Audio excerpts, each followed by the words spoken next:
ദൈവത്തിന് സ്തോത്രം. 1 കൊരിന്ത്യർ ലേഖനം 14-ാം അധ്യായം 28-ാമത്തെ വാക്യത്തിൽ ഒരു കാര്യമാണ് നാം ചിന്തിച്ചു വന്നിരുന്നത്. എന്തായിരുന്നു അത്? ദൈവസന്നിധിയിൽ വന്നിരിക്കുമ്പോൾ, ദൈവത്തിൻ്റെ വചനം കേൾക്കാൻ വന്നുകൊണ്ടിരിക്കുമ്പോൾ എന്ത് ചെയ്യണം? നാം ഓരോരുത്തരും തന്നോട് തന്നെയും ദൈവത്തോടും സംസാരിച്ചു കൊണ്ടിരിക്കും. തന്നോട് തന്നെയും ദൈവത്തോടും സംസാരിച്ചു കൊണ്ടിരിക്കണം. അപ്പോസ്തലനോട് പഠിപ്പിക്കുകയാണ്. 1 കൊരിന്ത്യർ 14:28 പറയുക. പ്രിയപ്പെട്ടവരെ, അത് ഓഡിയൻസ് എല്ലാവരും, വചനം കേൾക്കാൻ വന്ന എല്ലാവരും എന്താണിപ്പോൾ ചെയ്തുകൊണ്ടിരിക്കേണ്ടത്? നിങ്ങളോട് തന്നെ സംസാരിക്കണം. മാത്രമല്ല, ദൈവത്തോടും നിങ്ങൾ സംസാരിച്ചു കൊണ്ടിരിക്കണം. ഇവിടെ വരുന്ന എല്ലാവരും തന്നെ ഒരു മാനസാന്തര അനുഭവം പ്രതീക്ഷിച്ചു കൊണ്ടുവരുന്നവരാ. കാരണം ഇവിടെ തടുന്ന വചനം മുഴുവനും മാനസാന്തരത്തിലേക്ക് നടത്തുന്ന വചനമാണ്. മാനസാന്തരത്തിൽ വളരുന്ന വചനമാണ്. മാനസാന്തരത്തെ മാനിക്കുന്ന വചനമാണ്. മാനസാന്തരപ്പെട്ടില്ല എങ്കിൽ നശിച്ചു പോകുമെന്നുള്ള മുന്നറിയിപ്പുള്ള വചനമാണ്. അതുകൊണ്ട് വരുന്നവരെല്ലാവരും ഒരു മാനസാന്തരമെന്ന ആ അനുഭവത്തിലേക്ക് കടന്നു വരാനുള്ള ആഗ്രഹമുള്ളവരാകണം. എല്ലാവരും അതിലേക്ക് എത്തിക്കാണുകയില്ല, പക്ഷേ നിങ്ങൾ ആഗ്രഹിക്കണം. അതൊരു സത്യമായൊരു അനുഭവമാണ്. ഈ ഭൂമിയിൽ വെച്ച് ഒരു മനുഷ്യന് ലഭിക്കാവുന്ന ഏറ്റവും വലിയൊരു സൗഭാഗ്യാവസ്ഥയാണ് മാനസാന്തരം എന്ന് പറയുന്നത്. അതൊരു ചെറിയ കാര്യമല്ല, അതൊരു നിസ്സാര കാര്യമല്ല. പ്രിയപ്പെട്ടവരെ, ജീവനുള്ള കർത്താവായ യേശു ക്രിസ്തു അത് തറപ്പിച്ച് പറഞ്ഞിട്ടുള്ളതായൊരു കാര്യമാണ്. ഒരു മാനസാന്തരം, ഒരു വീണ്ടും ജനന അനുഭവം, ഒരു ബോൺ അഗൈൻ എക്സ്പീരിയൻസ്. അത് ഈ ഭൂമിയിൽ വെച്ച് ഒരു മനുഷ്യനെ അനുഭവിച്ചേ പറ്റൂ. അത് സാധിക്കുന്നില്ല എങ്കിൽ അവനെ സംബന്ധിച്ച്, അവൻ്റെ ആത്മാവിനെ സംബന്ധിച്ച് അടുത്ത ജീവിതം, മരണം കഴിഞ്ഞുള്ള ജീവിതം ഒരു അന്ധകാരമായിരിക്കുമെന്നാണ് കർത്താവ് തരുന്ന മുന്നറിയിപ്പ്. ദൈവമക്കളെ, അതുകൊണ്ട് എപ്പോഴും ആ മാനസാന്തരം. കഴിഞ്ഞ പ്രാവശ്യം നാം ശമരിയാക്കാരിയെക്കുറിച്ച് ചിന്തിച്ചു. അവളുടെ സവിശേഷതകൾ നാം പഠിച്ചു. അവൾ തന്നെത്താൻ ദൈവവേല ചെയ്തു. ആരും അവളെ പ്രബോധിപ്പിച്ചില്ല, ആരും അവളെ പ്രോംപ്റ്റ് ചെയ്തില്ല. നീ പോയി മറ്റുള്ളവരോട് സാക്ഷ്യം പറ, നീ പോയി ഭവന സന്ദർശനം നടത്ത്, നീ പോയി മറ്റുള്ളവരെ വിളിച്ചുകൊണ്ട് വാ. ആരും പറഞ്ഞില്ല അവളോട് പറഞ്ഞില്ല. പക്ഷേ അവൾ തനിയെ ദൈവവേല ചെയ്തു. ആരും പറയാതെ തന്നെ ദൈവവേല എന്നുള്ളത് അവളുടെ ഒരു കർത്തവ്യമായി, ഒരു ഉത്തരവാദിത്തമായി അവൾ ഏറ്റെടുത്തു. പ്രിയപ്പെട്ടവരെ, ആത്മാവുള്ള ദൈവമക്കൾക്ക് അതൊരു കർത്തവ്യമാണ്, അതവരുടെ ഉത്തരവാദിത്തമാണ്. അത് പ്രത്യേകിച്ച് ആരെങ്കിലും പറഞ്ഞ് എവിടെയെങ്കിലും ചെയ്യുന്നതല്ല. ആരെങ്കിലും പറഞ്ഞ് എവിടെയെങ്കിലും കൺവെൻഷന് വേണ്ടി ഭവനസന്ദർശനം നടത്തും, അത് വേറെ. പക്ഷേ അല്ലാതെയും ക്രിസ്തുവിനെ കണ്ടെത്തിയ ഏതോ ഒരു വ്യക്തിയും ആ മാനസാന്തരത്തിൻ്റെ സന്തോഷം അനുഭവിക്കാൻ ആഗ്രഹമുള്ള ഒരാളായിരിക്കും. മാനസാന്തരത്തിൻ്റെ സന്തോഷം എന്ന് പറയുന്നത് എന്താണ്? മാനസാന്തരത്തിൻ്റെ സന്തോഷം എന്ന് പറയുന്നത് എന്താ?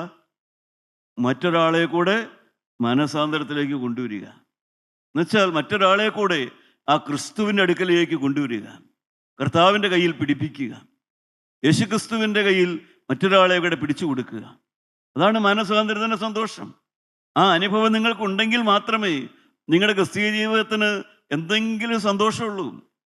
അല്ലാതെ മാനസാന്തരത്തിൻ്റെ സന്തോഷം, അതുകൊണ്ടാണ് ആളുകൾക്ക് കുറേ കഴിയുമ്പോൾ മടുപ്പ് വരുന്നത്. കുറേ കഴിയുമ്പോൾ വരാൻ മടുപ്പാ, കുറേ കഴിയുമ്പോൾ കേൾക്കാൻ മടുപ്പാ. എന്നും ഇത് തന്നെയല്ലേ കേൾക്കുന്നത്? അതിൻ്റെ കാരണം നിങ്ങൾ ആരോട് സുവിശേഷം പങ്കുവയ്ക്കുന്നില്ല, ആരുമായി നിങ്ങൾ സുവിശേഷം ഷെയർ ചെയ്യുന്നില്ല, ആരുമായി നിങ്ങൾ യേശുക്രിസ്തുവിനെ കുറിച്ച് പറയുന്നില്ല, ആരെയും നിങ്ങൾ ക്രിസ്തുവിലേക്ക് കൊണ്ടുവരുന്നില്ല, നിങ്ങളുടെ സ്വന്തക്കാരെ പോലും കൊണ്ടുവരുന്നില്ല. പ്രിയപ്പെട്ടവരെ, ദൂരെയൊന്നും വേണ്ട. നിങ്ങളുടെ കുടുംബാംഗങ്ങളെ, നിങ്ങളുടെ കസിൻസിനെ, നിങ്ങളുടെ ചാർച്ചക്കാരെ, അവരെയൊക്കെ തന്നെ ഈ ക്രിസ്തുവിൻ്റെ വചനം കേൾപ്പിച്ച് ക്രിസ്തുവിലേക്ക് കൊണ്ടുവരിക. തീർച്ചയായും ആ മാനസാന്തരത്തിൻ്റെ സന്തോഷം നിങ്ങൾക്ക് അനുഭവിക്കാനായിട്ട് സാധിക്കും. ദൈവമക്കളെ, ഇത് ഒരു വലിയ സന്തോഷത്തിൻ്റെ അനുഭവമാണിത്. അല്ലാതെ ഇതൊരു മൊണോട്ടണസ് എന്ന് വെച്ചാൽ ഒരു മുഷിപ്പൻ കാര്യമല്ല. ഒരു മാനസാന്തരവും മാനസാന്തര ജീവിതവും ഒരു ദൈവവേല എന്നൊക്കെ പറയുന്നത് ഒരു സന്തോഷത്തിൻ്റെ അനുഭവമാണിത്. അവരോ തൊഴുത്തിൽ നിന്ന് അഴിച്ചുവിട്ട പശുക്കിടാങ്ങളെ പോലെ തുള്ളിച്ചാടുവെന്നെല്ലാം കർത്താവിൻ്റെ വചനം പറയും. തൊഴുത്തിൽ നിന്ന് അഴിച്ചുവിട്ട പശുക്കിടാങ്ങളെ പ്രായമായവർക്കറിയാം അതെങ്ങനെയായിരിക്കുമെന്ന്. ആ ഒരു അനുഭവമാണ് വാസ്തവത്തിൽ മാനസാന്തരം തരുന്നത്. ദൈവമക്കളെ, അതുകൊണ്ട് ആ ശമരിയാ സ്ത്രീ അവൾക്ക് വലിയ ആത്മീയമൊന്നും അവർക്കറിയാൻ മേല. പള്ളിയെക്കുറിച്ചും ആരാധനയെക്കുറിച്ചൊക്കെ അവൾക്ക് കാഴ്ചപ്പാട് കുറവാണെങ്കിലും ദൈവത്തെക്കുറിച്ച് അവൾക്ക് ശരിയായ കാഴ്ചപ്പാടുണ്ട്. കാരണം മിശിഹ വരുമ്പോൾ പാപം വെളിപ്പെടും. അതവൾക്ക് വളരെ ഷുവറാണ്. യേശുക്രിസ്തുവിൻ്റെ അടുക്കലാണ് ഒരാൾ വന്നാൽ ആ ആൾക്ക് അയാളുടെ പാപം വെളിപ്പെടും. അയാളുടെ പാപം വെളിപ്പെടും. അതാണ് നമ്മൾ പറഞ്ഞത്, ഞാൻ ചെയ്തതൊക്കെയും എന്നോട് പറഞ്ഞ ഒരു പുരുഷൻ. അവൾക്ക് ദൈവത്തെക്കുറിച്ചുള്ളതായ ശരിയായ കാഴ്ചപ്പാട് അതാണ്. അവൻ മിശിഹ. മിശിഹ ആരാണ് മിശിഹ? എൻ്റെ പാപത്തെക്കുറിച്ച് എനിക്ക് കൃത്യമായി ബോധം തന്ന മനുഷ്യൻ. അവളെ സംബന്ധിച്ച് മിശിഹ എന്ന് പറഞ്ഞാൽ അതർത്ഥം. ദൈവമക്കളെ, നിങ്ങൾക്ക് യേശു എന്ന് പറഞ്ഞാൽ ആരാ? രോഗം മാറ്റി തന്ന ഒരാൾ മാത്രമാണോ? പട്ടിണി മാറ്റി തന്ന ഒരാൾ മാത്രമാണോ? നിങ്ങൾക്ക് ജോലി മേടിച്ചു തന്ന ഒരാൾ മാത്രമാണോ? ഒരു കുഞ്ഞിനെ തന്ന ഒരാൾ മാത്രമാണോ? നിങ്ങൾക്ക് യേശു എന്ന് പറഞ്ഞാൽ ആരാ? യേശു എന്ന് പറഞ്ഞാൽ നിങ്ങൾക്ക് ആദ്യം വരുന്നത് എന്താ?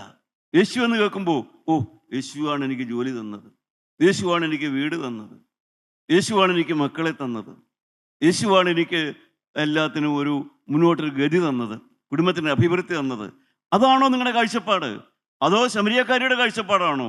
യേശുവാണ് എനിക്ക് പാപബോധം തന്നത്, യേശുവാണ് എനിക്ക് യഥാർത്ഥമായി പാപബോധം. ഞാൻ ചെയ്തതൊക്കെ എന്നോട് ഇങ്ങോട്ട് പറഞ്ഞു കേൾപ്പിച്ചു. ഞാൻ ചെയ്ത തെറ്റുകളൊക്കെ എന്നെ പറഞ്ഞു കേൾപ്പിച്ചു. ഞാൻ ചെയ്യാൻ മേലാത്തത് ചെയ്തതൊക്കെ അവൻ എന്നോട് പറഞ്ഞു കേൾപ്പിച്ചു. എനിക്ക് ലജ്ജ തോന്നുന്നു, എനിക്ക് നാണം തോന്നുന്നു. അതുകൊണ്ടാണ് ഞാൻ നിങ്ങളോട് പറയുന്നത്, മിശിഹായാണ്. പ്രിയപ്പെട്ടവരെ, ദൈവത്തെക്കുറിച്ചുള്ളതായ ശരിയായ കാഴ്ചപ്പാടാണ്. ജീവനുള്ള ദൈവത്തെക്കുറിച്ച് ശരിയായ കാഴ്ചപ്പാടാണ്. എൻ്റെ പാപം എനിക്ക് വെളിപ്പെടുത്തി തന്നു. എന്തിനാണ് വെളിപ്പെടുത്തിയത്? എന്നോട് ക്ഷമിക്കാൻ വേണ്ടിയാ. എൻ്റെ പാപം എനിക്ക് വെളിപ്പെടുത്തി തന്നത് എന്നെ ശിക്ഷിക്കാൻ വേണ്ടിയല്ല, എന്നോട് ക്ഷമിക്കുന്നതിന് വേണ്ടിയാണ്. ദൈവത്തെക്കുറിച്ചുള്ളതായ ശരിയായ കാഴ്ചപ്പാടാണ്. ദൈവമക്കളെ, ഇവിടെ വരുന്ന ദൈവമക്കൾ ഇവിടെ വന്നിട്ട് തിരിച്ചു പോകുമ്പോൾ നിങ്ങൾക്ക് പറയാനുണ്ടാകണം, മിശിഹ യേശു ക്രിസ്തുവിനെ ഞാൻ അറിഞ്ഞു, എൻ്റെ പാപം എനിക്ക് വെളിപ്പെട്ടു, എൻ്റെ രഹസ്യ ജീവിതം എൻ്റെ ആത്മാവിൻ്റെ കണ്ണുകൊണ്ട് ഞാൻ കണ്ടു, ഞാൻ രഹസ്യമായി ചെയ്തതൊക്കെ ദൈവം അറിയുന്നു എന്ന് എനിക്ക് മനസ്സിലായി, അതെല്ലാം തെറ്റായിപ്പോയെന്ന് എനിക്ക് ബോധം വന്നു. ദൈവത്തിന് സ്തോത്രം. പ്രിയപ്പെട്ടവരെ, ദൈവസന്നിധിയിൽ വന്നിട്ട് തന്നെത്താൻ ദൈവത്തോട് മനുഷ്യരോട് സംസാരിക്കുക. നമുക്ക് ഒന്ന് രണ്ട് പേരെ പെട്ടെന്ന് വായിച്ചു നോക്കാം. ലൂക്കോസിൻ്റെ സുവിശേഷം 12-ാം അധ്യായം എൻ്റെ 19-ാമത്തെ വാക്യം വായിക്കാം. ലൂക്കോസ് 12-ാം അധ്യായത്തിൻ്റെ 19-ാമത്തെ വാക്യം. എന്നിട്ട് എന്നോട് തന്നെ, നിനക്ക് ഏറിയ ആണ്ടുകൾക്ക് മതിയായ അനവധി വസ്തുവക സ്വരൂപിച്ചു വെച്ചിരിക്കുന്നു, ആശ്വസിക്കുക, തിന്നുക, കുടിക്കുക, ആനന്ദിക്കുക എന്ന് പറയും. പ്രിയപ്പെട്ടവർ, ഒരു മനുഷ്യൻ തന്നോട് തന്നെ പറഞ്ഞ വാക്കാത്. ആശ്വസിക്കുക, തിന്നുക, കുടിക്കുക, ആനന്ദിക്കുക. നിനക്ക് ഏറിയ ആണ്ടുകൾക്കുള്ളത് ഇവിടെ ശേഖരിച്ച് വെച്ചിരിക്കുന്നു. ആ മനുഷ്യൻ തന്നോട് തന്നെ പറഞ്ഞ വാക്കാത്. രാത്രിയായപ്പോൾ ആ മനുഷ്യൻ തന്നോട് തന്നെ പറഞ്ഞ വാക്കാ. തിന്നുക, കുടിക്കുക, ആനന്ദിക്കുക. നിനക്ക് ഇഷ്ടം പോലെ സമ്പാദ്യം ഉണ്ടായിരിക്കുന്നു, ബാങ്കിൽ ബാലൻസ് അങ്ങ് നിറഞ്ഞിരിക്കുന്നു, വീട് നിറഞ്ഞിരിക്കുന്നു. പ്രിയപ്പെട്ടവരെ, ലോക്കറെല്ലാം നിറഞ്ഞിരിക്കുന്നു, ഒന്നും ഭയപ്പെടാനില്ല, ധാരാളം സമൃദ്ധി. ഏതാണ് ആ മനുഷ്യൻ്റെ തന്നെക്കുറിച്ച് തന്നെ പറഞ്ഞ വാക്ക്? തന്നോട് തന്നെ പറഞ്ഞ വാക്കതാ. ഇനി അങ്ങ് അടിച്ചു പൊളിച്ച് ജീവിച്ചാൽ മതി, ഇനി അങ്ങ് സുഖമായിട്ടങ്ങോട്ട് ജീവിച്ചാൽ മതി എന്നായിരുന്നു അവൻ്റെ കാഴ്ചപ്പാട്.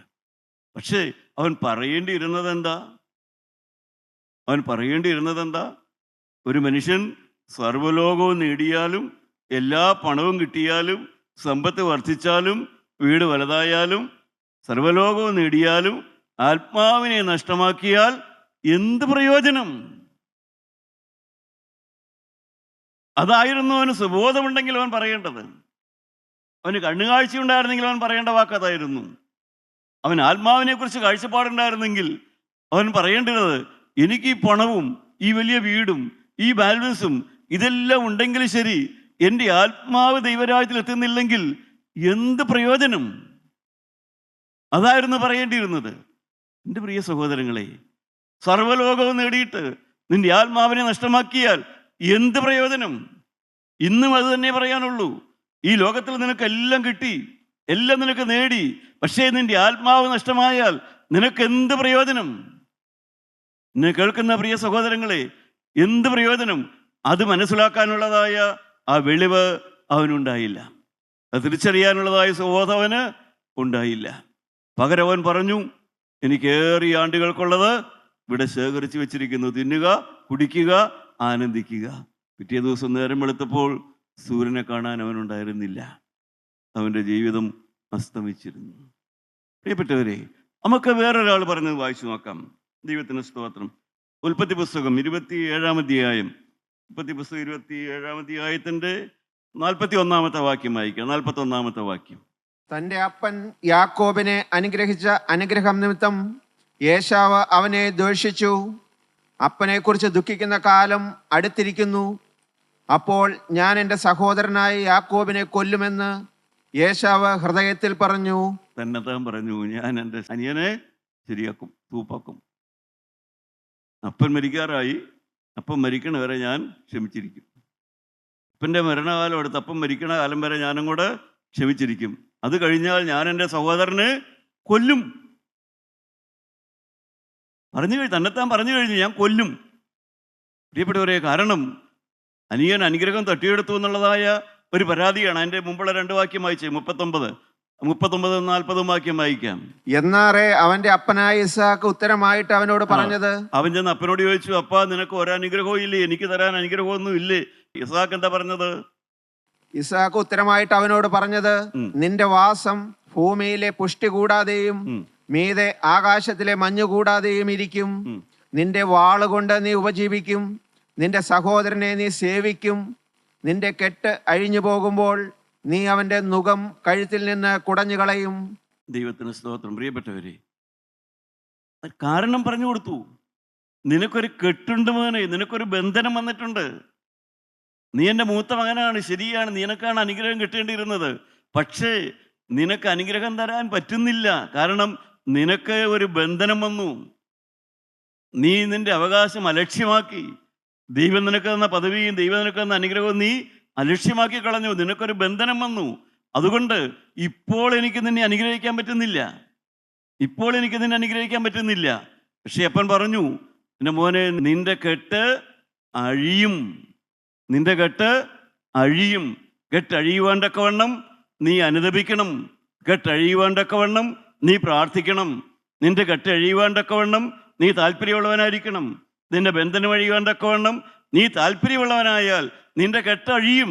നിന്റെ കെട്ടഴിയുമ്പോൾ നിനക്ക് അനിയന് കിട്ടിയതായതുപോലെ ഉള്ളതായ അഭിവൃദ്ധിയും ഐശ്വര്യവും എല്ലാം നിനക്ക് കിട്ടും. നിന്റെ ബന്ധനം കഴിഞ്ഞ ശേഷം നീ പിന്നെ ആരുടെയും കീഴിൽ പോയ അവസ്ഥ നിനക്ക് വേണ്ട, നിനക്കും ഉയരാമെന്ന് പറഞ്ഞു കൊടുത്തു. പക്ഷേ അവൻ ബന്ധനം അഴിയുന്ന കാര്യത്തെക്കുറിച്ചല്ല ചിന്തിക്കുന്നത്. അവൻ്റെ ബന്ധനം അഴിയാൻ വേണ്ടി പ്രാർത്ഥിക്കുകയോ അതിനുവേണ്ടി ജാഗരിക്കുകയോ അതിനുവേണ്ടി ഉപവസിക്കുകയോ അല്ല ചെയ്യുന്നത്. അതിന് പകരമായിട്ട് തനിക്ക് പറ്റിയ തെറ്റെന്താണെന്ന് മനസ്സിലാക്കുന്നില്ല. തൻ്റെ സഹോദരൻ തൻ്റെ അവകാശം പിടിച്ചു മേടിച്ചു എന്ന് പറയുന്നതുകൊണ്ട് അവനെ കൊല്ലാനുള്ള പരിപാടിയാണ്. അവനെ കൊല്ലണം. എൻ്റെ പ്രിയപ്പെട്ടവർ, കോപിക്കുകയാണ്. അവനെ ഞാൻ കൊല്ലും. നമുക്കറിയാം, രണ്ടുപേരും പാപം ചെയ്തവരാ. ഏശാവും പാപം ചെയ്തതാ, യാക്കോബും പാപം ചെയ്തവരാ. പക്ഷേ യാക്കോബിനെ ദൈവം ഒരു ശുദ്ധീകരണ പ്രക്രിയയിലൂടെ കടത്തിവിട്ടു. എന്തെല്ലാം അപമാനങ്ങളാ യാക്കോബ് ഏറ്റത്, എന്തെല്ലാം ഇച്ഛാഭംഗങ്ങളാ ഏറ്റത്. നിങ്ങൾക്കറിയാമല്ലോ, എന്തെല്ലാം അപമാനങ്ങൾ, ഇച്ഛാഭംഗങ്ങൾ, തകർച്ചകൾ, മരണം, ഇതെല്ലാം നേരിൽ കണ്ട് യാക്കോബിനെ ദൈവം ശുദ്ധീകരിച്ച് ദൈവത്തിന് കൊള്ളാവുന്നതാക്കി എടുത്തു. ഏശാവിന് അത് ആഗ്രഹമില്ല. ഏശാവിന് കെട്ടഴിയുന്ന കാര്യം ആഗ്രഹമില്ല. തൻ്റെ തെറ്റ് മനസ്സിലാക്കുന്നില്ല. തനിക്ക് തെറ്റ് പറ്റിയത് കൊണ്ടാണ് അനുഗ്രഹം കിട്ടാഞ്ഞത് എന്നുള്ള ബോധമില്ല. എൻ്റെ സഹോദരൻ തട്ടിക്കൊണ്ടു പോയതാ, അതുമാത്രമേ ബോധമുള്ളൂ. അതായിരുന്നു മുന്നിൽ വന്ന ചിന്ത. എന്തുണ്ടായി? അനുഗ്രഹം കിട്ടിയില്ല എന്ന് മാത്രമല്ല, മരണസമയം വന്നപ്പോൾ അനുഗ്രഹം വേണമെന്നുള്ളതായ അതിയായ ആഗ്രഹവും ഉണ്ടായിരുന്നു എൻ്റെ പ്രിയപ്പെട്ടവരെ. പക്ഷേ ആ സമയത്തും അനുഗ്രഹം കിട്ടിയില്ല. കാരണം അപ്പൻ കൃത്യമായി പറഞ്ഞു കൊടുത്തു, എൻ്റെ മോനെ, നിന്റെ ബന്ധനം അഴിയണം. പ്രിയപ്പെട്ടവരെ, ഒരുപക്ഷെ നിങ്ങൾ കൊല്ലുവെന്നുള്ള വാക്കൊന്ന് പറഞ്ഞു കാണുകയില്ല. എങ്കിലും ദുഃഖവെള്ളിയാഴ്ചയും കോപിച്ചവരോട് ഇരിപ്പില്ലേ? ക്രൂശുമരണമൊക്കെ കഴിഞ്ഞിട്ട് വീട്ടിൽ ചെന്ന് കോപിച്ച് അലറിയവരോട് ഇരിപ്പില്ലേ? പെസഹ വ്യാഴാഴ്ചയും മനസ്സുകൊണ്ട് നീരസപ്പെട്ട് കുശുമ്പുണ്ടാക്കിയവരും അസഭ്യം പറഞ്ഞവരോട് ഇരിക്കില്ലേ? യോഗ്യമല്ലാതെ അപ്പം നിന്നവരും യോഗ്യമല്ലാതെ പാനപാത്രം കുടിച്ചവരും ഇവിടെ ഇരിക്കുന്നില്ലേ? ഇതെല്ലാം ചെയ്തവിടെ ഇരിപ്പില്ലേ? യോഗ്യമല്ലാത്ത രീതിയിൽ കോപിച്ചലറിയവരില്ലേ? യോഗ്യമല്ലാത്ത രീതിയിൽ വെല്ലുവിളിച്ചവരില്ലേ? പ്രിയപ്പെട്ടവരെ, ജീവനുള്ള ദൈവത്തിൻ്റെ സ്നേഹം റോമർ 5:5 വായിച്ചു നോക്കാം. റോമാലേഖനം 5-ാം അധ്യായത്തിൻ്റെ 5-ാമത്തെ വാക്യം. കാരണം എന്താണ് ദൈവം നമ്മുടെ ഹൃദയത്തിൽ തന്നതെന്ന് അനേകർക്കും ബോധ്യമില്ല. മനസ്സാന്തരത്തിലേക്ക് വന്നു, ഇവിടെ വന്ന് ദൈവത്തിൻ്റെ വചനം കേട്ടു, കൈ ഉയർത്തി സ്തുതിച്ചു, കൈ ഉയർത്തി ഹല്ലേലൂയ പറഞ്ഞു. എന്താ കിട്ടിയതെന്നാൽ ബോധം വരുന്നില്ല. എന്താണ് കിട്ടിയത്? റോമാലേഖനം 5:5 വായിച്ചു നോക്കാം. പ്രത്യാശയ്ക്കോ ഭംഗം വരുന്നില്ല. ദൈവത്തിന്റെ സ്നേഹം നമുക്ക് നൽകപ്പെട്ട പരിശുദ്ധാത്മാവിനാൽ നമ്മുടെ ഹൃദയങ്ങളിൽ പകർന്നിരിക്കുന്നുവല്ലോ. പ്രിയപ്പെട്ടവരെ, പരിശുദ്ധാത്മാവ് 4 കാര്യം നിങ്ങൾക്ക് തന്നു. പാപത്തെക്കുറിച്ച്, നീതിയെക്കുറിച്ച്, ന്യായവിധിയെക്കുറിച്ച് ബോധം തന്നു. 4-ാമത്തെ കാര്യം, പരിശുദ്ധാത്മാവിനാൽ നിങ്ങളുടെ ഉള്ളിൽ എന്ത് കിട്ടി? ദൈവത്തിൻ്റെ സ്നേഹം നിങ്ങളുടെ ഉള്ളിൽ പകർന്നു. ദൈവത്തിൻ്റെ ശക്തി ദൈവം പകരുന്നില്ല. ഈ ആകാശമണ്ഡലത്തെ, സൗരയൂഥത്തെ നിയന്ത്രിക്കാനുള്ള ശക്തി ദൈവത്തിനുണ്ട്. ആ ശക്തി ദൈവം ആർക്കും കൊടുക്കുന്നില്ല. പ്രിയപ്പെട്ടവരെ, അത് ദൈവത്തിൻ്റെ ശക്തിയാണത്. ആ ശക്തി ദൈവം ആർക്കും കൊടുക്കുന്നില്ല. ദൈവത്തിൻ്റെ ജ്ഞാനം, ആ ജ്ഞാനം, ദൈവിക ജ്ഞാനം എല്ലാവർക്കും പൂർണ്ണമായി ദൈവം കൊടുക്കുന്നില്ല. പക്ഷേ 2 കാര്യം ദൈവം മനുഷ്യർക്ക് കൊടുക്കുന്ന 2 കാര്യങ്ങളുണ്ട്. ഞാൻ വിശുദ്ധനായിരിക്കുന്ന പോലെ നിങ്ങളും വിശുദ്ധരാകുക, വിശുദ്ധനാകാം. കർത്താവായ യേശു വിശുദ്ധനായിരിക്കുന്ന പോലെ, ദൈവം തമ്പുരാൻ വിശുദ്ധനാകുന്ന പോലെ നിനക്ക് വിശുദ്ധനാകാം. ആ 2 ഭാഗ്യപദവി നിനക്ക് തരുന്നുണ്ട്, എനിക്കും തരുന്നുണ്ട്. ആവശ്യക്കാരനാണോ? അതാണ് വിഷയം. ഒന്ന്, വിശുദ്ധി, ദൈവത്തിൻ്റെ വിശുദ്ധി ഒരു ക്രൈസ്തവന് ലഭിക്കും, ഒരു ക്രിസ്ത്യാനിക്ക് ലഭിക്കും, ഒരു മാനസാന്തരപ്പെട്ടവൻ ലഭിക്കും. ആ ഏകാഗ്രതയോടുകൂടെ, ആ നിർമ്മലതയോടുകൂടെ, പാപം ചെയ്യാൻ അവസരം വന്നാലും പാപം ചെയ്യാതെ ദൈവത്തിൻ്റെ വിശുദ്ധി. ഞാൻ വിശുദ്ധനായിരിക്കുന്ന പോലെ നിങ്ങൾ വിശുദ്ധരാകുവീൻ. പ്രിയപ്പെട്ടവരെ, ആ വിശുദ്ധി ദൈവം ഏത് പാവപ്പെട്ടവനും കൊടുക്കും, ഏത് അക്ഷരാഭ്യാസം ഇല്ലാത്തവനും കൊടുക്കും, ഏത് അധർമ്മത്തിൽ ജീവിച്ചവനും കൊടുക്കും, ഏത് കൊലപാതകയ്ക്കും കൊടുക്കും, ഏത് വേണ്ടാദിനക്കാരനും കൊടുക്കും. ഇനിമേൽ പാപം ചെയ്യുകയില്ല എന്ന് തീരുമാനമുള്ള ഏവർക്കും ദൈവത്തിൻ്റെ വിശുദ്ധി ദൈവം പറഞ്ഞു കൊടുക്കും. 2-ാമത് ദൈവം കൊടുക്കുന്നതാണ് ദൈവത്തിൻ്റെ സ്നേഹം, സ്നേഹിക്കാനുള്ള കഴിവ്. ദൈവം സ്നേഹിക്കുന്നത് പോലെ സ്നേഹിക്കാനുള്ള കഴിവ് ഓരോ മാനസാന്തരപ്പെട്ടവനും ദൈവം കൊടുക്കുന്നുണ്ട്. കുറവുള്ളവരെ സ്നേഹിക്കാൻ, ബലഹീനരെ സ്നേഹിക്കാൻ, കുറ്റം പറയുന്നവരെ സ്നേഹിപ്പാൻ. പ്രിയപ്പെട്ടവരെ, അത് ദൈവം പറഞ്ഞു കൊടുക്കുന്നുണ്ട്. സ്നേഹം എല്ലാവരിലേക്കും ദൈവം പറഞ്ഞു കൊടുക്കുന്നുണ്ട്. ആ സ്നേഹം, പക്ഷേ എനിക്ക് സ്നേഹം കിട്ടിയില്ല എന്ന് പറയുന്നവരാണ് അധികം. ഞാൻ കൊടുത്തില്ലല്ലോ എന്ന് പറഞ്ഞ് നിലവിളിക്കുന്നവരാരുണ്ട്? കർത്താവേ, ഞാൻ സ്നേഹം കൊടുത്തില്ലല്ലോ, ഞാൻ സ്നേഹം അങ്ങോട്ട് കൊടുത്തില്ലല്ലോ എന്ന് പറഞ്ഞ് കരയുന്നവരുണ്ടോ? എന്ന് പറഞ്ഞ് ദൈവത്തോട് പ്രാർത്ഥിക്കുന്നവരുണ്ടോ? അവർക്കാണ് ദൈവത്തിൻ്റെ കൃപ ലഭിക്കുന്നത്. കർത്താവേ, ഞാൻ സ്നേഹം കൊടുത്തില്ലല്ലോ, എനിക്ക് കിട്ടിയില്ല എന്നുള്ള പരാതിയല്ലാതെ ഞാൻ അങ്ങോട്ട് സ്നേഹം കൊടുത്തില്ലല്ലോ, എൻ്റെ കൂടെ ഉള്ളവർക്ക് ഞാൻ കൊടുത്തില്ലല്ലോ, എൻ്റെ കൂടെ ജീവിക്കുന്നവർക്ക് ഞാൻ കൊടുത്തില്ലല്ലോ, എൻ്റെ കുറവുള്ള പങ്കാളിക്ക് കൊടുത്തില്ലല്ലോ, എൻ്റെ ബുദ്ധി കുറവുള്ള മക്കൾക്ക് കൊടുത്തില്ലല്ലോ. ദൈവമക്കളെ, ഓരോന്നും ആലോചിച്ച് നോക്ക്. ദൈവത്തിൻ്റെ സ്നേഹം ഇവിടെ വന്നിരിക്കുന്ന മാനസാന്തരപ്പെട്ടു എന്ന് പറഞ്ഞ് കൈവക്കിയ ഓരോ വ്യക്തിക്കും ഈ സ്നേഹിക്കാനുള്ള കഴിവ് ദൈവം കൊടുത്തിട്ടുണ്ട്. സഹോദര, ദൈവം നിനക്ക് തന്നിട്ടുണ്ട്. ദൈവം നിന്നോട് കണക്ക് ചോദിക്കും. ദൈവം നിനക്കുന്ന താലന്തിൽ ഒന്നതാണ്, സ്നേഹിക്കാനുള്ള കഴിവാണ് ദൈവം നിൽക്കുന്ന താലന്ത്. ആ താലന്ത് നീ എന്ത് ചെയ്തു എന്ന് ദൈവം നിന്നോട് കണക്ക് ചോദിക്കും. സ്നേഹിക്കാനുള്ള കഴിവ് ഞാൻ നിനക്ക് തന്നല്ലോ, എന്നിട്ട് നീ സ്നേഹിച്ചോ? നീ സ്നേഹം കൊടുത്തോ? സ്നേഹിക്കാൻ നീ വില കൊടുത്തോ? പ്രിയപ്പെട്ടവരെ, ദൈവത്തിന് സ്തോത്രം.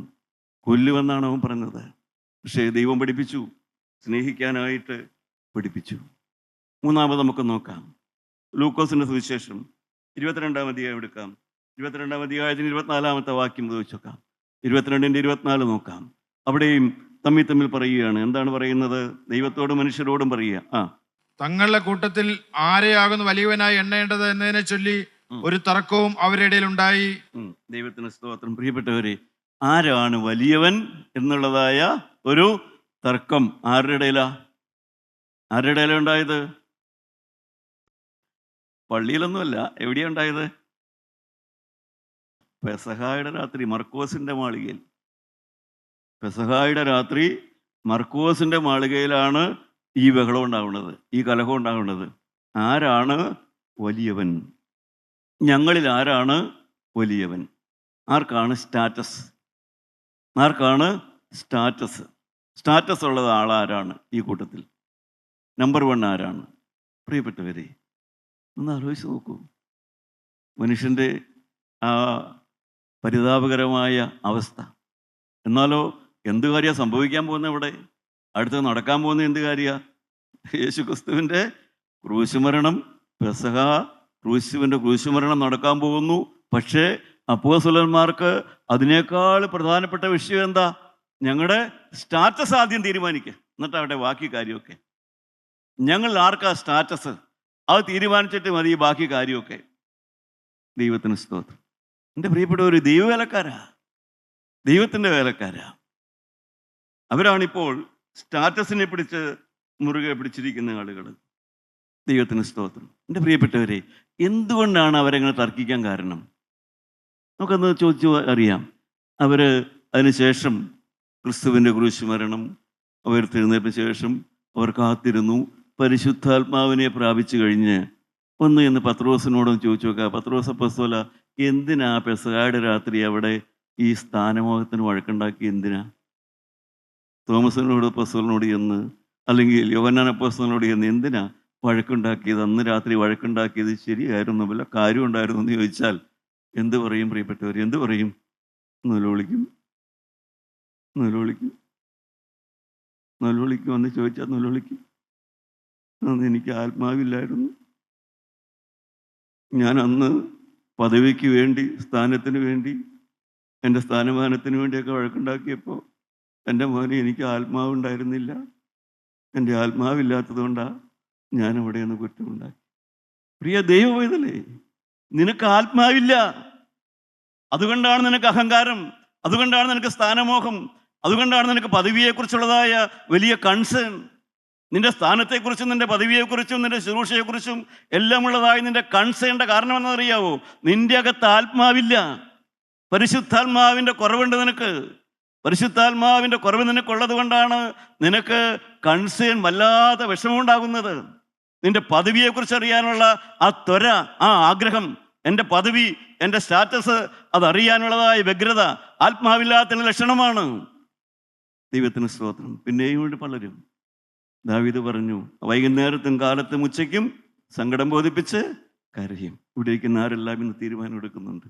കർത്താവേ, ഞാൻ എന്നോട് തന്നെ ദൈവസന്നിധിയിൽ തീരുമാനിക്കും, ഞാൻ വൈകുന്നേരത്തും കാലത്തും ഉച്ചയ്ക്കും സങ്കടം ബോധിപ്പിച്ച് കരയും. ഒരു ദിവസം 3 നേരം ഞാൻ സങ്കടം ബോധിപ്പിച്ച് കരയും. ഞാനത് ചെയ്യും. ദാവീദ് സമയം കണ്ടെത്തി, ഞാൻ വൈകുന്നേരത്തും ഉച്ചയ്ക്ക് സങ്കടം ബോധിപ്പിച്ച് കരയും. പ്രിയപ്പെട്ടവരെ, എൻ്റെ ദൈവത്തിന് സ്തോത്രം. തന്നെത്താൻ തീരുമാനമെടുക്കുക. 57-ാം സങ്കീർത്തനം 5-ാമത്തെ വാക്യം എന്താ? 5-ാമത്തെ വാക്യം, 57-ാം സങ്കീർത്തനം 5-ാമത്തെ വാക്യം. അവർ എൻ്റെ കാലടികൾക്കൊരു വല വിരിച്ചു, എൻ്റെ മനസ്സ് ഇടിഞ്ഞിരിക്കുന്നു. എൻ്റെ മനസ്സ് ഇടിഞ്ഞിരിക്കുന്നു. അതിന്റെ അടുത്ത വാക്യം വായിച്ചു. അവർ എൻ്റെ മുമ്പിൽ ഒരു കുഴി കുഴിച്ചു, അതിൽ അവർ തന്നെ വീണു. എൻ്റെ മനസ്സ് ഉറച്ചിരിക്കുന്നു. ദൈവമേ, എൻ്റെ മനസ്സ് ഉറച്ചിരിക്കുന്നു. ഞാൻ പാടും, ഞാൻ കീർത്തനം ചെയ്യും. ഇവിടെ ഇരിക്കുന്ന പലരും മനസ്സിടിഞ്ഞാണ് വന്നത്. അവരുടെ മുമ്പിൽ വലകളുണ്ട്, കുഴികളുണ്ട് എന്ന് പറഞ്ഞാണ് വന്നത്. എന്നാൽ സങ്കീർത്തനക്കാരൻ ഇപ്പോൾ പറയുന്നു, എൻ്റെ മനസ്സ് ഉറച്ചിരിക്കുന്നു, എൻ്റെ മനസ്സ് ഉറച്ചിരിക്കുന്നു, ഞാൻ ദൈവത്തെ സ്തുതിക്കും. ഹല്ലേലൂയ. വന്നപ്പോഴുള്ള ചിന്ത മനസ്സിടിഞ്ഞാണ് വന്നത്. എന്നാൽ പരിശുദ്ധാത്മാവ് ഇവിടെയുണ്ട്. ക്രിസ്തുവിൻ്റെ രക്തം ഇവിടെ വ്യാപരിക്കുന്നുണ്ട്.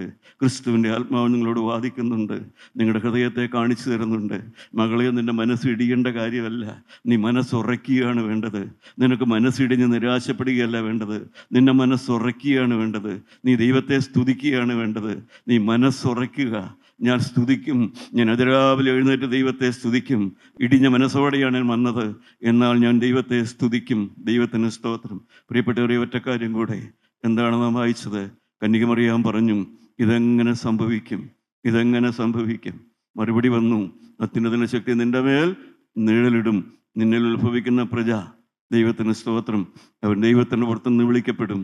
ഇതാ ഞാൻ കർത്താവിൻ്റെ ദാസി, നിന്റെ വാക്കുപോലെ എനിക്ക് ഭവിക്കട്ടെ എന്ന്. പ്രിയപ്പെട്ടവരെ, അതും കന്യകമറിയാം ദൈവത്തോടും തന്നോട് തന്നെയും സംസാരിച്ചു. നിങ്ങളാരെല്ലാം തന്നോട് തന്നെ ദൈവത്തോട് സംസാരിക്കുന്നുണ്ട്.